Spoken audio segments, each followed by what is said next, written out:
Keyboard puliat ke East KSU Hills hakamit sining kong balala kila kiamno ya argut ki dkhot jong ka KSU Students Union KSU South KSU Hills District na po seorang halor ke jing Shah suba donkti hakabay de ke jing Shah punya badang shen jong ki argut ki bar jylla hapo ka shnong chamati Syllad block East KSU Hills.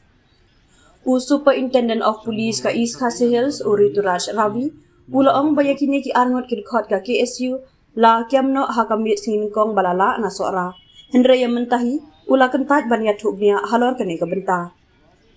Kini ki arngot ki dkhot ka KSU ki bala Shah kem, kide ki bala tip kerteng kum u shambor syati arkundrius nemrta bat ujme syadap sopen. Lak ben kedau bah ka arfnyu terik uluber bala deb, arngot ki bar jylla ya ki bala tip kerteng kum u ishan sing bat usujet data, ki bade ki nong tri bala hapo kawe ke parmau la kenok bakila Shah penyap dusman, haki brew ki bamlak ban itu ha chamati. Syuk-syuk kani ke jingja kalawan jaru hakapor bala penlong ya ke iaki persya ya ke Citizen Amendment Act CAA ya ke bala khot penlong da ke KSU Students Union KSU bat ki weipat ki seng bhalang hapo chamati. Hadin ke jingsha akiam kini ki arngun ki pulit haka artarik yayong kilara Shah sardar polis hadin nang ta kilara Shah ying bishar bat ke ying bishar kala aipor news ngi bantok kiat ki pulit. Yes, so pursuant to the two murders that took place under Syllad PS. Last night we made two arrests.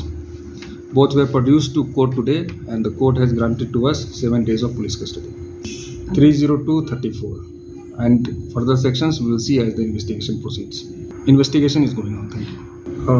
One is Shri Shanborlang Shati and the other one is Shri Mezadafor Skembil. 26 years old. Sora. Yes, so investigation in this case is at very initial stage and it will go on. No, but we got certain leads into this case, the details of which I am not at liberty to divulge. And in the pursuit of that, last night we were able to make these two arrests. This is a investigation into two murders. Law will take its own course. Thank you. We have deployed additional force from outside the district, both in under Syllad PS jurisdiction, also in Shillong. No, they are from Meghalaya police only, but from outside district. Yes, we are maintaining highest vigil that no untoward incident take place, and we are hopeful the situation will remain peaceful.